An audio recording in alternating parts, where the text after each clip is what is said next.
A lot of people have been freaking out about the idea of illegal Chinese immigrants coming into the U.S. Now, most people tend to focus on crossing the U.S. southern border. But according to you, there's another big loophole of where they're coming in. Yes. So I don't know how many are aware, but the U.S. does share a border with Japan. So if you look way out to the west, past Hawaii, so you're actually crossing the date line and technically getting to the east. This was a conversation, I think, a debate we've had before, whether Guam is the easternmost or the westernmost part of the U.S. Easternmost. Okay, there you go. Westernmost. Well, you want to take this outside? We're in a bunker. We can't get outside easily. Go on, Cleo. Please. Yeah. So you go to Guam, and then where there is some very critical pieces of U.S. Military installations. Obviously it's the U.S. It's been part of the U.S. Since the end of the Spanish-American War, but it's not the only part of the U.S. that's out there. North of Guam, contiguous waters north of Guam, you have the Commonwealth of Northern Marianas, and it's a string of islands, and it includes the islands of Saipan and Tinian, and they are also part of the U.S. They were part of the Japanese mandate between the wars, which included the Commonwealth of Northern Marianas and what is now Palau, Marshall Islands, and Federated States of Micronesia. And after the war, they became part of this strategic trust territories that was given by the UN to the U.S. to administer. And there's a whole other story around that, including how the U.S. nuked the Marshall Islands 67 times, which may be worth discussing. But all that area, after that trust territories period, decided which direction they were going to go in. And the Commonwealth of Northern Marianas, their people decided to join the U.S. And they are Americans, part of the United States. There are about 40,000 people living in the Commonwealth of Northern Marianas. And they have unique laws around certain things. And one of them is immigration, which is how they set up initially the garment factories and things like that. But currently, they have visa-free access for Chinese.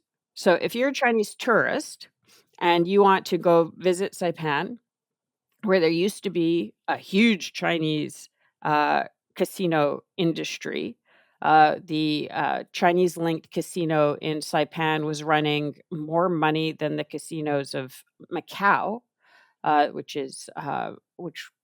was incredibly concerning. And there are still casinos, including a new one that's opened up in Tinian, where the U.S. is putting in $400 million worth of infrastructure for the Air Force. You can just get on a plane and get off in Saipan. And there are, as of the end of April, direct flights from Hong Kong to Saipan again.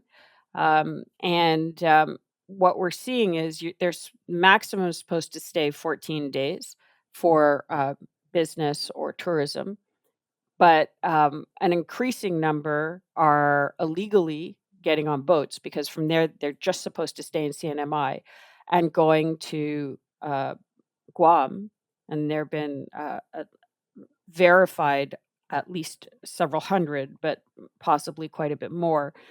And some have been found physically on the U.S. military bases, where some have been apprehended and then handed over to the FBI. And after that, we don't quite know what happens to them.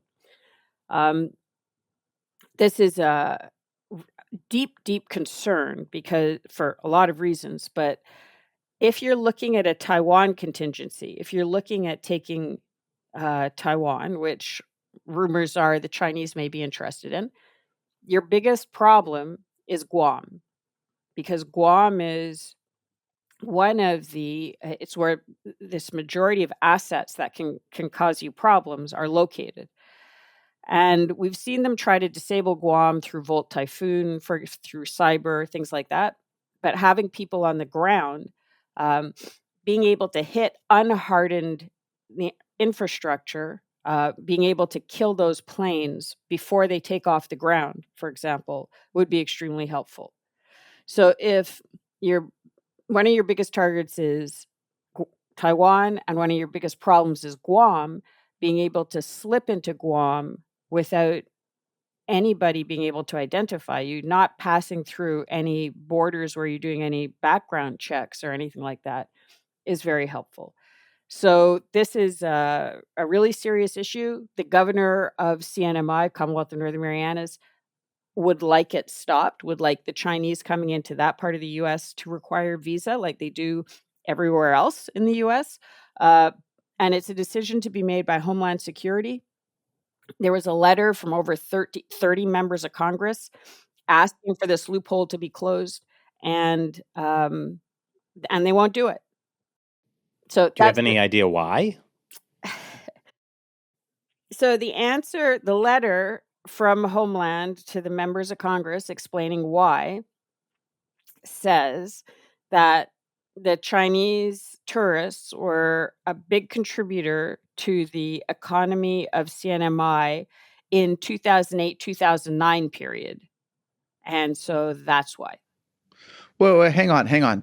I would understand if, like, the U.S., I don't know, Commerce Department or something had that excuse, but Homeland Security, their job is security.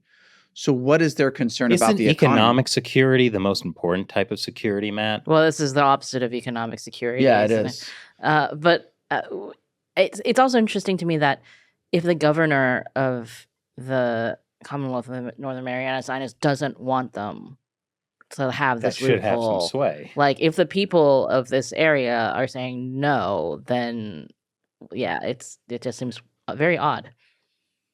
Yeah. Yeah. And so there are some who want them.